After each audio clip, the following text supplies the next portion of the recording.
Hey everyone, and welcome back to the channel. Today we're diving into the dark and twisted world of 90s horror.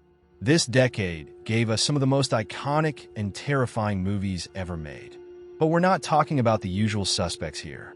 We're talking about the ones that will stick with you long after the credits roll. So let's begin.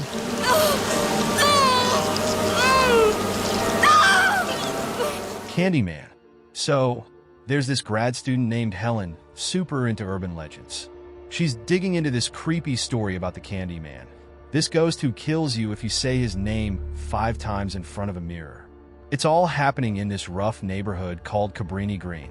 Helen thinks it's all a bunch of hooey at first, but things take a dark turn when she starts seeing the legend come to life.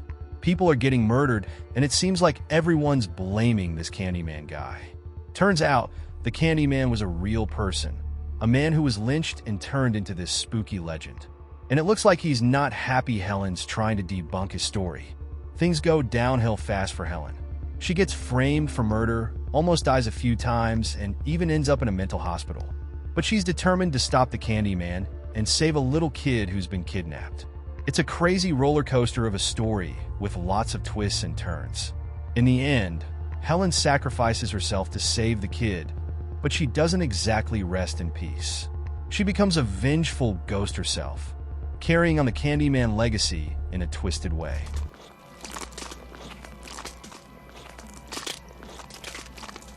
In the mouth of madness, Trent, an insurance guy, gets pulled into a weird mystery involving a missing horror writer named Sutter Kane. This writer's books are rumored to drive people insane.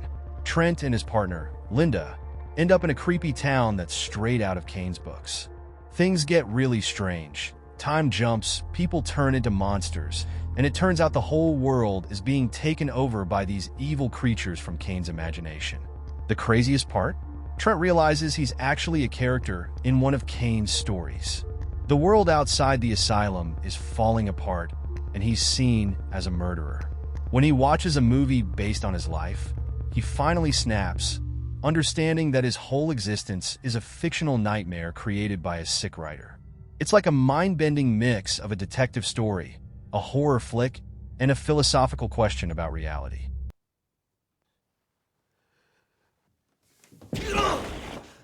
Audition.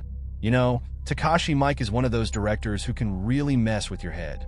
The guy's got a wild imagination and isn't afraid to push boundaries. I mean, he's made over 100 movies covering everything from comedy to horror, but it's his horror stuff that really sticks with you. Audition is a perfect example of how mind-bending his work can be. It starts off seemingly normal. This guy's looking for a wife through a fake audition.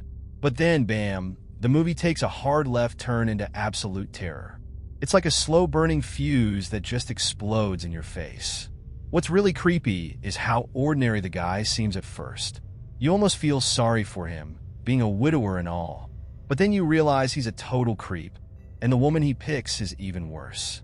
It's this perfect storm of messed up characters that makes the movie so unsettling. Have you seen it?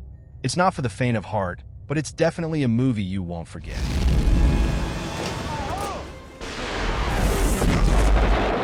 Event Horizon. Imagine this. A spaceship disappears for 7 years, and then suddenly pops back up near Neptune. Creepy, right? That's what happens in Event Horizon. So a rescue crew is sent to check it out. They find the ship a total mess, like something really bad happened. Turns out, the ship was experimenting with a super fast drive that could basically fold space. But it went wrong, and the ship ended up in some kind of hellish dimension. When it came back, it brought a nasty evil with it. The crew starts seeing crazy visions and acting weird. It's like the ship is messing with their minds. They realize the ship is basically alive and evil, and it wants to drag everyone into its hell dimension. There's a lot of running, screaming, and some pretty gross stuff. In the end, it's a battle for survival. The good guys try to destroy the ship, but it's tough. People die, there's lots of explosions, and it's a total nail-biter. They manage to save a few people, but it's clear that whatever happened on that ship is going to haunt them forever. It's a wild ride, that's for sure.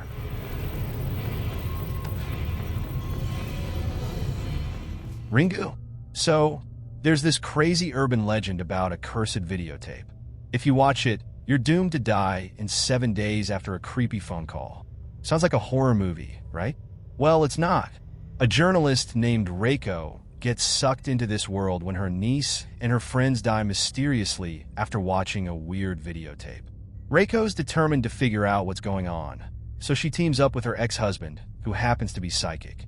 They discover that the videotape is connected to a woman named Sadako, who was trapped in a well. Apparently, her angry spirit is behind a curse. It's like she's using the videotape to spread her revenge. The story takes them on a wild goose chase, from one creepy location to another.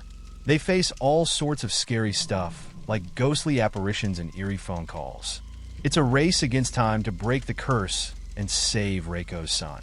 In the end, they find Sadako's body and think they've stopped the curse.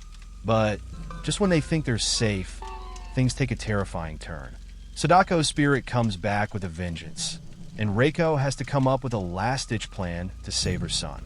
It's a crazy, twisted story that will keep you on the edge of your seat. So there you have it, folks, our top 5 most disturbing horror films from the 90s. These movies managed to creep into our souls and leave an unforgettable mark. Remember, these films are not for the faint of heart. If you're easily disturbed, maybe stick to the comedies. But if you're a horror enthusiast looking for a good scare, these flicks are a must-watch. Let us know in the comments which 90s horror film disturbed you the most. Don't forget to like, share, and subscribe for more terrifying top 5s. Sleep tight, or try to at least